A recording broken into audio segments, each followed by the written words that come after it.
Welcome to tonight's Writers Workshop. So we are continuing our celebration of National Poetry Month, and apparently Jim shared with me that today is National Haiku Day, which I had no idea when I settled on this date, so it was meant to be. Please help me welcome back tonight's instructor. So joining us this evening is local poet and co-founder of CU Poetry, Jim O'Brien. Thank you. Just turn off my phone. All right. Thank you, Salam. Thank you to Champaign Library for having me back for another workshop. We're going to talk about haiku tonight. There are scholars who have spent all of their life studying and developing haiku. Hats off to them. I've been here in Champaign-Urbana for 40 years. I've been curating the CU Haiku feature in the News Gazette for maybe 8 or 9 years now. I'm not sure exactly when. A fellow named Lee Gerga had it before that. Is he in the room? Either of you, Lee? No? You are Lee Gerga. I am. Very good. Welcome. Thank you. I'm honored to have you here. I also have the CU Poetry Group, which has been a weekly, in the before times, was a weekly workshop of all poetry, including haiku. And then when the Gazette had an opening, we asked if we could take it over. And so we've been curating that. There's 3 of us that retrieve the entries, look them over, see what we can run in the paper that's family friendly and makes sense. So we'll talk a little bit more about that later. And then also we still have the CU Poetry Workshop. We also have a monthly open mic at the Rose Bowl, as well as other poetry events in town. So, as I said, scholars have done a lot of study on this. This is going to be very much my take on it, and I'll show my resources or sources at the end also. Is everyone familiar with haiku to some extent? Have written one, have read some? Good, good. So why haiku? The central act of haiku is letting an object or event touch us and then sharing it with another person. So if you're the writer, you're going to share it with the eventual reader. Anytime you read a haiku, you're sharing that moment or one like it with the writer, whoever wrote it. So what is haiku? Literally, it translates to playful verse, and we'll come back to that later. What isn't haiku is the highly regulated verse you were taught in school. So, and then what haiku doesn't have to be is 575, the syllable count. Those are fine, but we also like for the CU Haiku in the Gazette to see some variation now and again. Brief history of haiku, these next 2 slides. Check. Okay.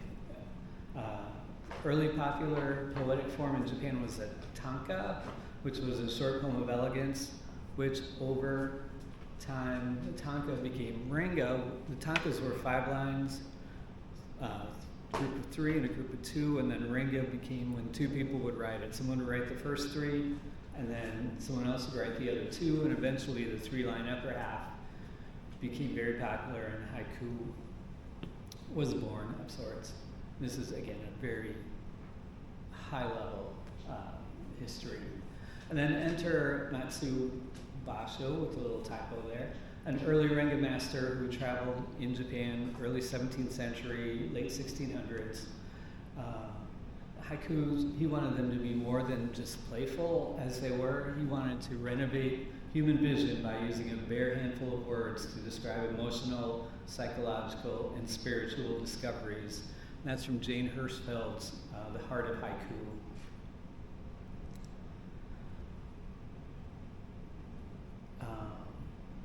One of the sources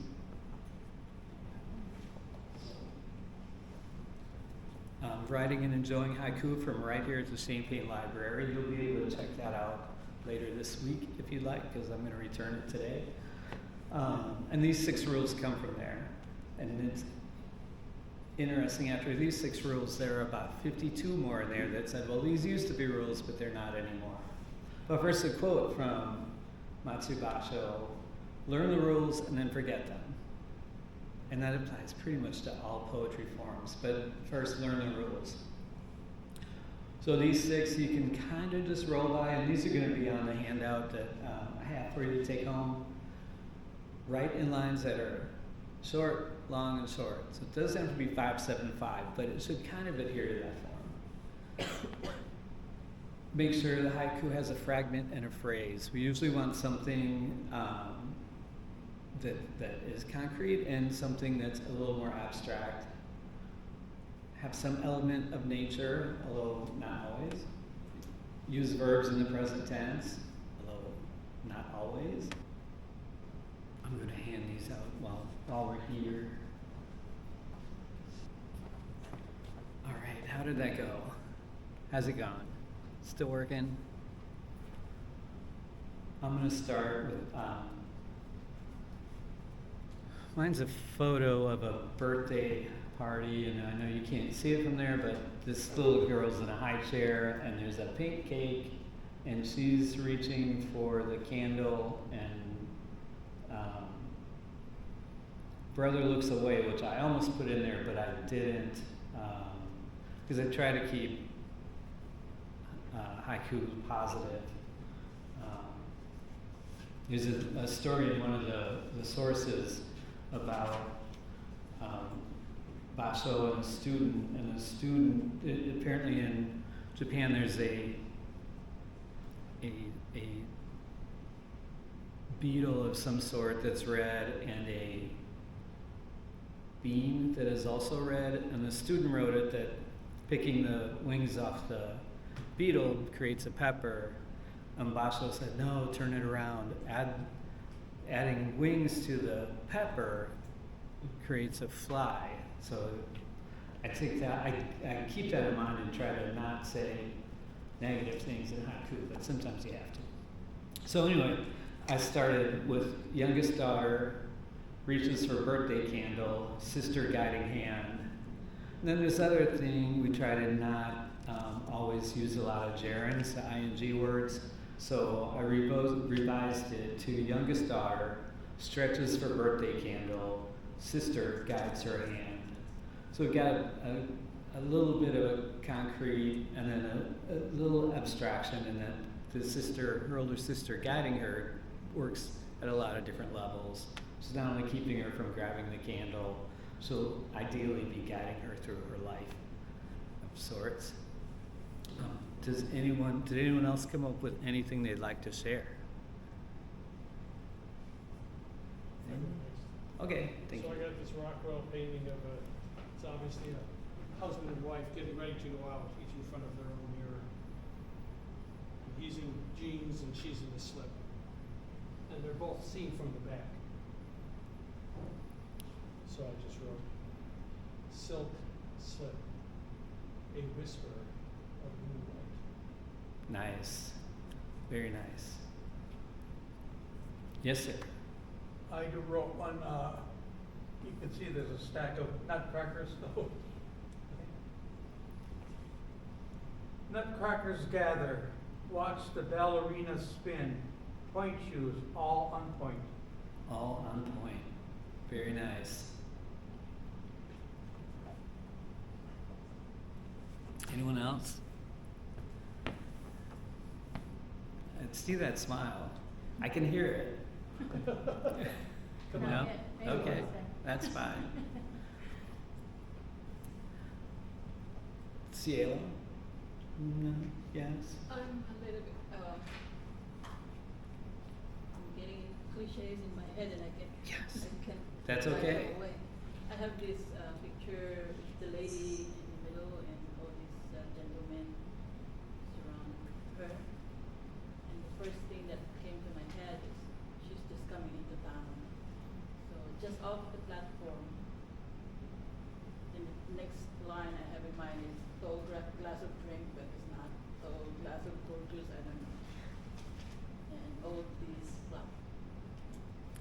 all bees flock. Yeah. Yes, absolutely. So I don't know about the second line. That's okay. Excellent. Anyone else?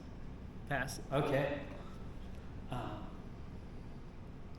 So next couple slides are some haiku that have just sources for them. So a haiku can begin with an observation of something happening, and this is a true story. It happened upstairs.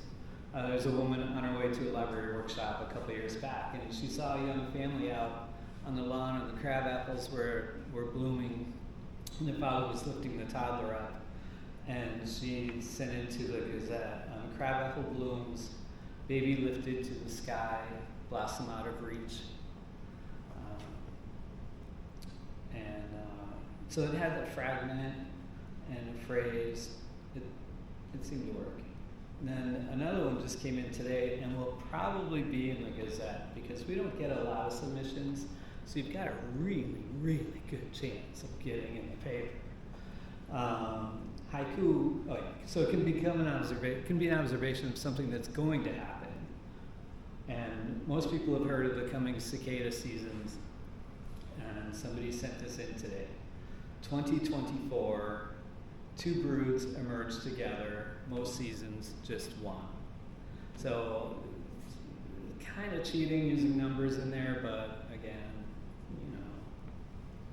I do like it because it leads the reader to infer the subject. You'd have to know that they're talking about, well, you don't have to know they're talking about cicadas. Could be families, I don't know, eagles, anything. And here's some inspiration sources that are pretty common and not too cliche. Of course, seasonal occurrences.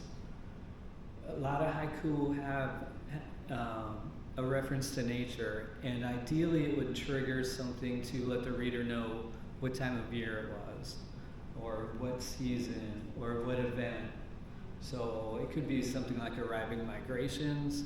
When I walked out of my house to come here tonight, I saw our dogwood tree is in bloom. So if I put dogwood blooms in, you're gonna know it's early spring, mid-spring, wherever we are. I haven't seen a hummingbird yet, but I hear they're around. We've seen a lot of other migrating birds. Chased a starling out of my dryer event last week. It never ends. I know, it wants it back. It wants the house. Nature just wants everything back. We have rabbits in the garage too. It's complicated. But also like Mother's Day, Father's Day, we'll usually run one with some type of maternal or paternal reference around those holidays. This comes up later, but we tend to get a lot. After something happens, we get a flood of haiku on it. And that was probably our last snowstorm, so we're not necessarily going to run it, but we'll keep it until next year. We get more snow. Things like that. Also wildlife, which is pretty much all I've been talking about, is wildlife. So that can be a trigger, a subject. Human nature, the way people interact or don't interact. And other haiku, you may see a haiku and you may think, well, that's nice, that's about a frog. I have a different concept of a frog falling into water or running away from a snake or something just frog stuff. So whenever you see a haiku, and that's with any poetry, if you see, just because there's one haiku about a rose blooming doesn't mean there can't be another, or 100, as Dr. Gerger mentioned. So, do you want to stop and write another one? Anyone? No? I get an idea if people are afraid to write. I thought that the 2024 one about the cicada, can you go back to that? Yes. Now,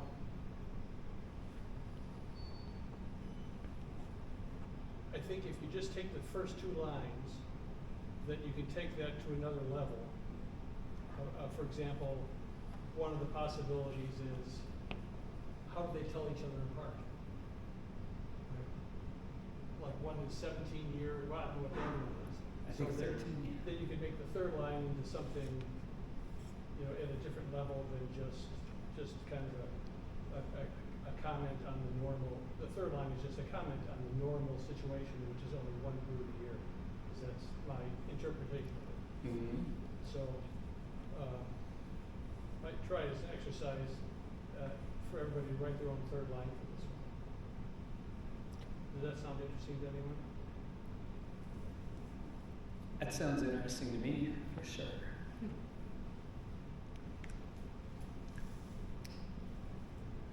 Okay, so take a moment, think of these first two lines again, and I'll leave them up there. 2024, two broods emerge together. Think of another reflection on that, other than just most seasons only one. So it could be something about the quantity, it could be about the two tribes, two broods, and the concept of, or construct of two tribes meeting. We don't know how they're going to interact because it's been hundreds of years since this happened. Yeah, so take a few minutes, or just say them out loud if you think of some. So, like 2024, two broods emerge together, Hatfield and McCoy. That's good. It's That's possible. really good. Anyone else? Yes. I'm thinking along the image of duet, like, because there are two of them, they're singing, They're singing, duet. right? Red-eyed cacophony. Red-eyed cacophony, absolutely. Because cicadas generally have red eyes. The periodical ones do. The other ones have brown eyes. I'm an entomologist. Well, come on up here. This is a big deal for us. Yeah. So for you folks watching the YouTube recording, she said red-eyed cacophony, and that the periodic cicada have red eyes, but the annual or seasonal regular ones have brown eyes. So you can tell them apart if you can catch them alive. They're also, I mean, they're smaller, they have the red, orange along their wings. It's a big deal for the entomologist. Absolutely. That could be the last one. It's a big deal. Absolutely. Entomological extravaganza. There we go. Entomological extravaganza. Nice. You were going to say? Yeah, mine's on the line of yours, which is 2024, two broods emerge together, one red, one blue. Yeah.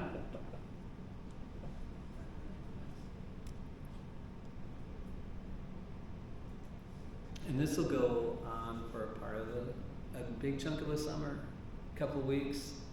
It'll start probably mid-May. You could start to hear them, and in southern Illinois it'll be earlier, and then it should go on. Probably Memorial Day is going to be really big, and then throughout most of June. Fantastic. Oh, it's interesting. I like cicadas. The sound, it doesn't bother me, even when they're really, really loud.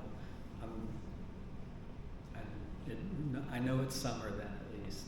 If you ride a motorcycle, you're going to have to be really careful because these things fly across the road and they're like hitting you.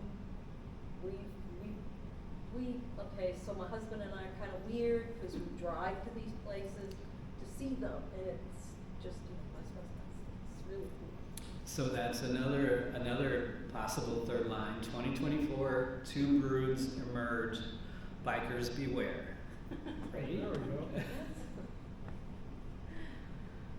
But that's fun. That's a great exercise. With any haiku, add your own third line, because you're going to draw your own summation, conclusion, closer. That was fantastic. Thank you. And I only have a couple more slides. So sometimes other poems are built from haiku, and I know this wasn't, but each stanza almost reads like one. This is a excerpt of a poem, American Gothic, based on the painting American Gothic. Just outside the frame, there has to be a dog, chicken, cows. A smokehouse where ham and hickory is also being preserved. Here for all time. Oh wait, no. And I was just leaving that person off. The borders of a Gothic window anticipate the ribs. Yeah, maybe that one. The ribs of the house, tines of the pitchfork repeat the triumph. His overalls, front and center, long faces, sober lips. You can, some poems just kind of lead you to think, and you hear these in just in conversation. Last weekend was Boneyard, and the CU Poetry Group did a reading at Jane Addams bookstore, and one of our poets got up to read and was having a problem with his voice, and he didn't intentionally do it, but he uttered like a perfect haiku. It was something like, I have a problem with my voice, and now I'm sharing it, and now it's your problem, or somehow. It worked out really well. Well, nobody captured it at the moment, which is another thing, like everything else in life, they're fleeting. So carry a journal or type it on your phone when you see something, hear something, experience something that would make a haiku. Capture it, because it'll be gone.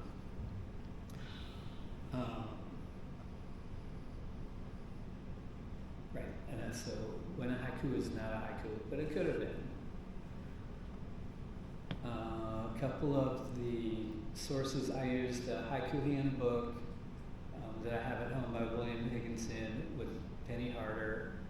Also, The Heart of Haiku by Jane Hirschfeld is a great book on haiku, and then this one from Jane Reichold.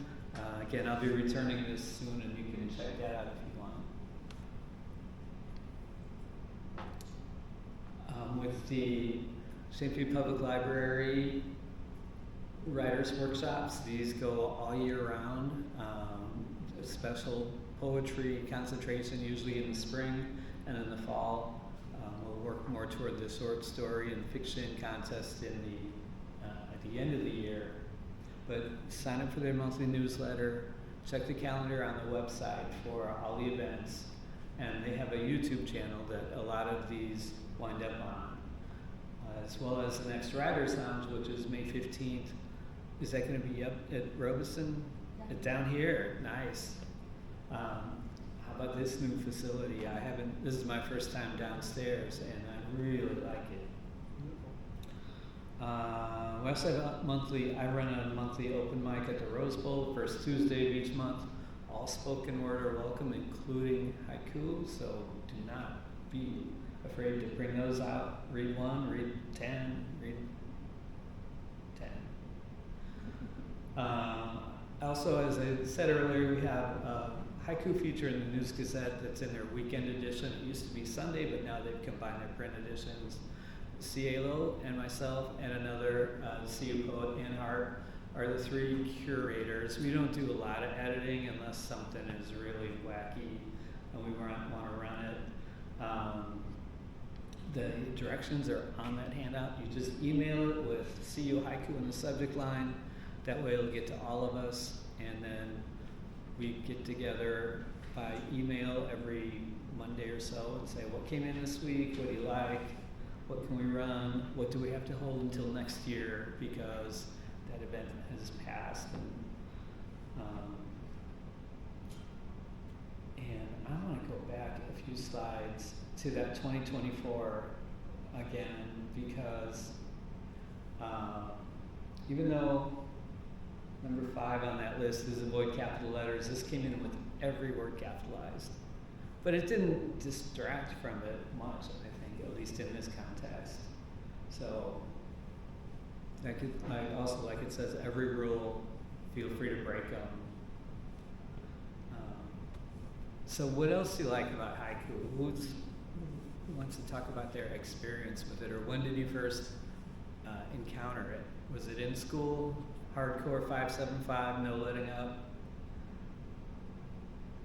For me, that's how it was, way back. But that was it, 575. Points off for 585 or 584. Times have changed, and they keep changing. Modern haiku will run you out the door if you submit a 575 for the most part. Be flexible, enjoy it, have fun with it. I hope that you write a lot of haiku in your lifetime and send one to the News Gazette every now and then, or send 5 in, whatever. We keep them forever and go back.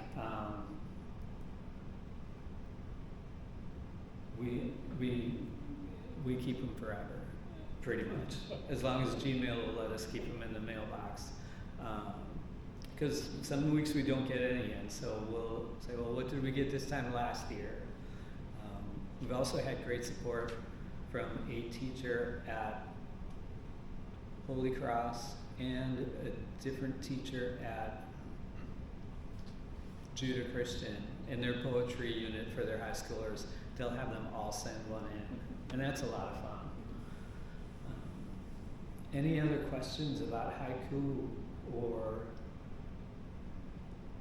other poetry? There's a long history of Japanese court poetry also. I have a book on that it's interesting. It's been through a lot. You could talk on this more than I could probably, but it started with Chinese poetry.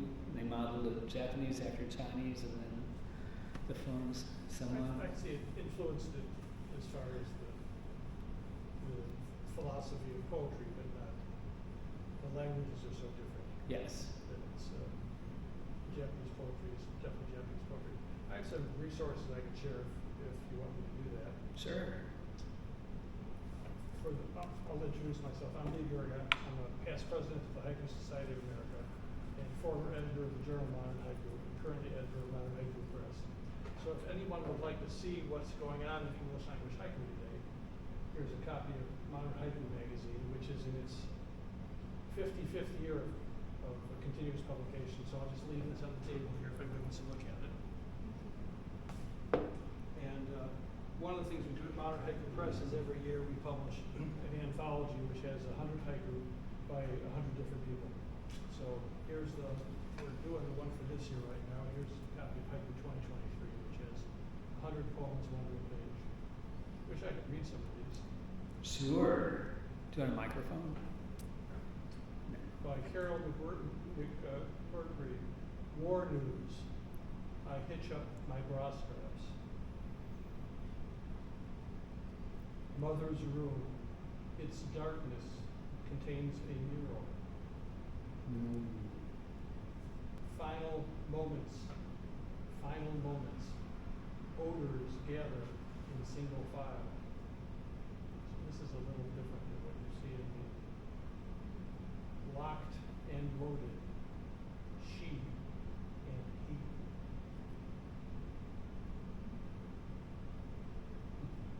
Here's one of the traditions of Japanese poetry is to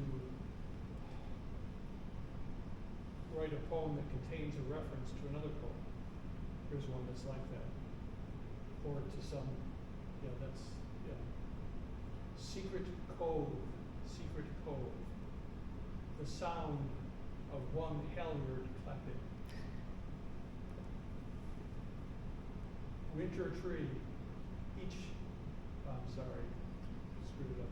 Winter tree, one of us looks good naked.